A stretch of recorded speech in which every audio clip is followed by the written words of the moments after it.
And this diplomatic breakthrough, a huge opportunity for the Citgo 6 oil executives from the Houston area who have been held captive in Venezuela since 2017. One of them has been released. Our David Gonzalez now joining us live. And David, it has been a long 5 years for the families of these executives. Hey, that's right, Xavier. Gustavo Cardenas is that Citgo 6 member that was freed by the Venezuelan government. Fort Bend County officials tell me that Gustavo Cardenas lived in Fort Bend County when he flew down to Venezuela 5 years ago. And today, anyone who has been following this case is breathing a sigh of relief because they say progress is being made in bringing all of these men home.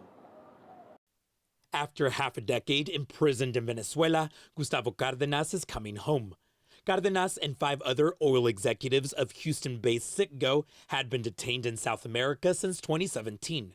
The Citgo 6 were charged with embezzlement and convicted of corruption charges in 2020.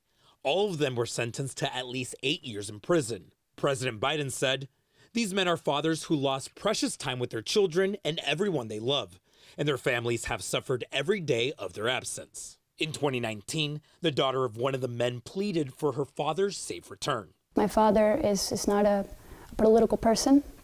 To us, this is not a political issue. This is about human rights. In a statement today, the petroleum company said, in 2017, the Venezuelan government detained 6 Citgo executives and convicted them of charges without due process. Citgo is grateful to the leaders in Washington and many others who helped bring about the release of Gustavo Cardenas, and we urge them to continue their efforts so those still detained may also come home to their families. So far, there are no specific details as to why Cardenas was freed, but it comes hours after Venezuelan President Nicolás Maduro showed interest in improving relations with the U.S. amid Russia's invasion of Ukraine.